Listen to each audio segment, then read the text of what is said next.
Ahojte, dnes som si pre vás prichystala špeciálnu zeleninu. Ulovila som ju v indickom obchode tu v Mníchove. Volá sa latinsky Omordica charantia, ale ona má vlastne veľmi veľa názvov, podľa toho, kde sa nachádzate. Budete ju poznať podľa názvu Karela, po anglicky bittermelon, alebo po našom horká úhorka. My si ju dnes pripravíme a aj ju budem ochutnávať. Ale ešte predtým pár informácií o tejto veľmi zaujímavej rastline. Pestuje sa najmä samozrejme v tropických oblastiach. Je to opäť ťahavá rastlina, dorastá sa až do 5 metrov výšky a je špecifická svojím hľadom. Má také ako keby ropucha. Na povrchu ropucha možno, ja neviem, drak, čo vám to pripomína, napíšte mi do komentára. A má neskutočné liečebné účinky, najmä na diabetes mellitus. Výskumy zistili, že vykazuje výraznú hypoglykemickú aktivitu, čiže je výborná pre diabetikov. Dá sa kúpiť aj v podobe kapsúl ako liečivo, ale má aj iné rôzne liečivé účinky, napríklad antibakteriálne, podpora imunity, ale taká zaujímavosť, že napríklad sa používa aj proti škrkavkám, vnútorným parazitom a po rozkrojení sa plod môže prikladať zvonku na ranu. Pozor, môže mať aj abortívne účinky. V minulosti sa dokonca pripravoval odvar z koreňov a z listov, aby vyvolal potrat u žien. Čiže určite túto potravinu neodporúčam tehotným ženám. Rovnako sa používal aj ako prírodná antikoncepcia, nakoľko znižuje plodnosť. Čiže ako môžete vidieť, má širokospektrálne účinky a to som vám nepovedala ešte všetky. Dá sa pripravovať na všetky možné spôsoby, my si ju dnes budeme pražiť s koreninami. Jedia sa takéto čiastočne nezrelé zelené plody. A my teda ideme na varenie, ak vás zaujíma len výsledok, ako to chutí, tak preskočte recept rovno na koniec videa.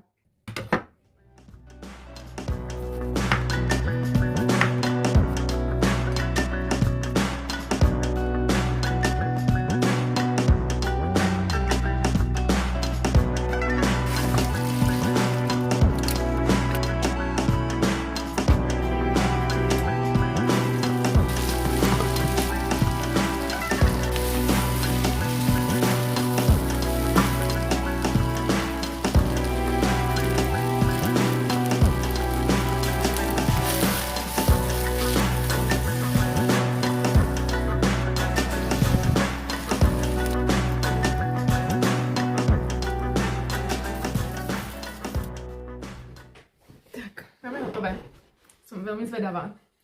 Toto vyzerá ako keby nejaká jedovatá rastlina. No uvidíme. Máme k tomu paratu. A uvidíme, či to bude teda také horké, ako sa hovorí. Dúfam, že nie, lebo tam išlo fakt veľa korenín. Aj jaggery, to je vlastne sladidlo také zdravé. Tak dobrú chuť.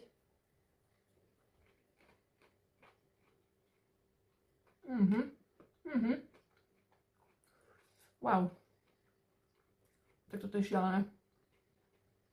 Najprv ma udrela tá kyslosť toho mangového prášku, ktorý sme tam dávali. Potom tá horkosť, teda tá je veľmi silná, fakt, že silná. Ale nie je to až taká horkosť, že by sa to treba nedalo jesť. Že je to akože veľmi výrazné, ale dá sa to stále jesť. Tá horkosť teda fakt udre. Že človek na to asi musí byť pripravený, alebo zvyknutý, že už musí mať na to tie chuťové bunky nejako pripravené.